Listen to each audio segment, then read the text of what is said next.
You're tuning into Black and White Sports on YouTube. The no-holds-barred truth on sports. The main event starts now. Well, guys, we're going to be talking about former ESPN Sports Center anchor Sage Steele here in this video. Now, I've been a bit Sage Steele fan for many, many years. I remember when she was actually on ESPN. I believe she was actually on ESPN First Take. Always a big fan of hers. And she is definitely very, very base. However, her politics do not align with the leftist politics of ESPN. Sage Steele did not want to get the jab. ESPN Disney forced her. Get the jab or lose your job. And she was actually on Jay Cutler's podcast, if I'm not mistaken. And she was actually talking about Barack Obama. And her and Barack Obama are both biracial. And Sage Steele is not ashamed to recognize that she is both white and black. But Barack Obama, you know, he has to be black. And she kind of called him out on that. And then ESPN ended up suspending her. Now, she is no longer with ESPN.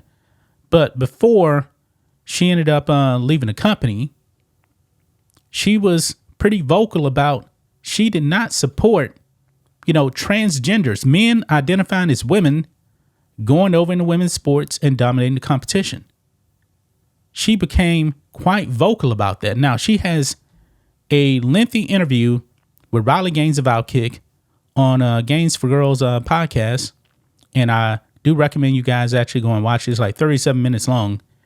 And Sage Steele said that she used to be afraid to actually, voice her, I guess you could say, political opinions, because when it comes to sports, it's definitely tied into to politics now. But this whole trans thing, Sage Steele could not remain silent.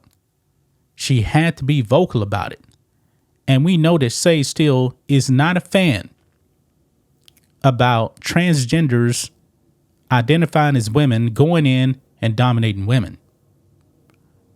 And ESPN, they wanted to silence Sage Steele. They told her to shut up about this. I remember earlier this year, guys, I believe it was actually during Women's History Month. ESPN put out their little promo talking about women in sports.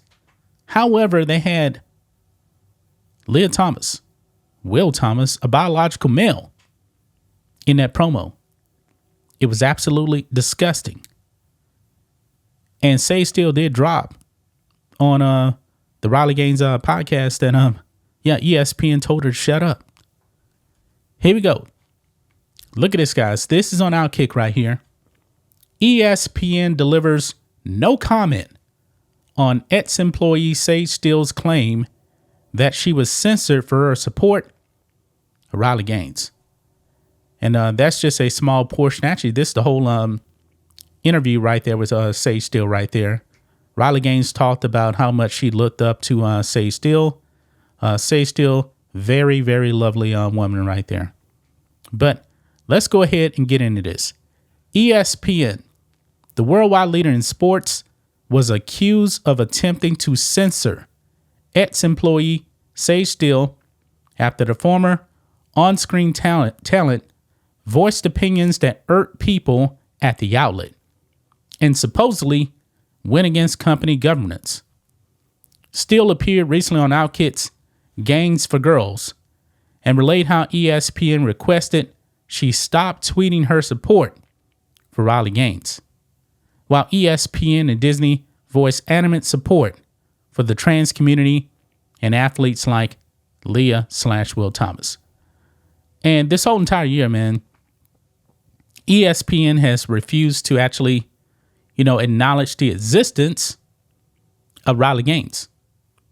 Riley Gaines, when it comes to this fight for women's sports, she is at the forefront. ESPN refuses to actually acknowledge Riley Gaines. Steele noted that the company's politics eventually became a mandate for employees, placing her in her employer's sights. So let's go ahead and watch this little clip here from the Gains for Girl podcast right here. And you're going to hear Sage Steele talk about it herself. Let's roll it. Was asked to stop tweeting about it. I was asked to stop saying anything about it on social media because I was offending others at the company. I made sure I sent off another tweet that night after I received that email. Because no. And let's stop living in this lie. And once again, you're gonna silence me and Sam. She was told the same thing, for Sam this Ponder. issue. But then we're gonna let everybody else talk about all these other things that are not even related to sports on our sports programming. And I'm like, no. If we're gonna preach on ESPNW and all of these things, and I'm gonna stand up for all these women, many of whom are afraid to do what Riley Gaines is doing, to do what I'm doing at a much lesser level than Riley, than you, right? But just no. And so that I actually said this to myself as I was sending a tweet, the first tweet about, standing up and supporting you. I said, I already had the lawsuit going, whatever. I didn't know how it was going to end, but I literally said, this is a hill I will die on 100%, because it is facts. This is not even my opinion about a vaccine mandate or whatever. Like, these are facts. This is science. This is biology. This is all of the things. Come at me. Tell me I'm wrong. Tell me to stop supporting women. Go ahead. Tell me. Yes, so you hear that right there, guys. ESPN wanted Sage Steele to shut up about this.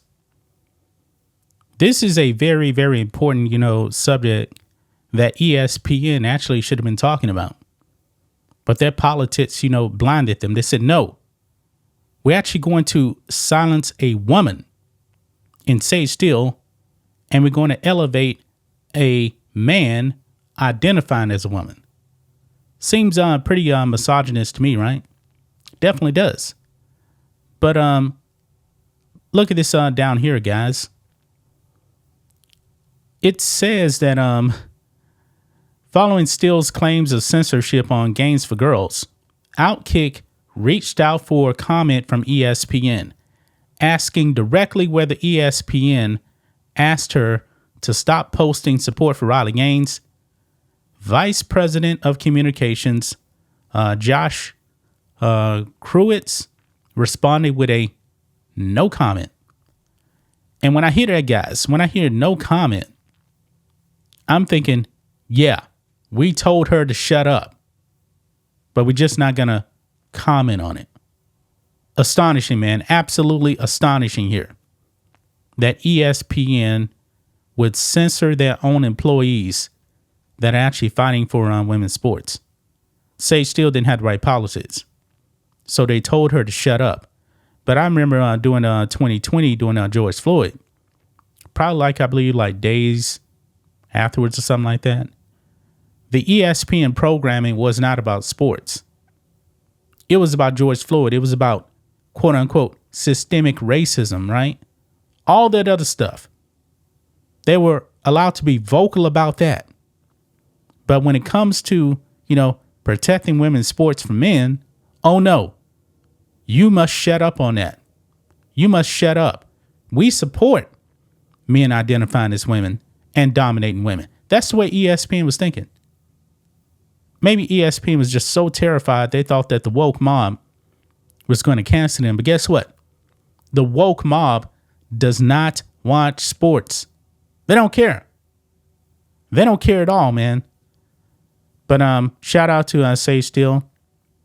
I'm glad that she actually came out and said that, because ESPN is a bunch of frauds, a bunch of hypocrites, and a bunch of leftists. And she said that there's other people at ESPN that feel the same way that she does, but they were too afraid to speak up. The fear, man, needs to end. Yeah, I know ESPN may end up trying to make you lose your job, but you're going to have to speak up.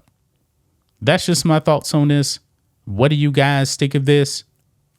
Black and white sports fans, let us know what you think about all this in the comments. Make sure to subscribe to the channel, and we'll catch you next time. Thanks for watching the show. Be sure to like, comment, and subscribe. Be sure to tune in next time on Black and White Sports.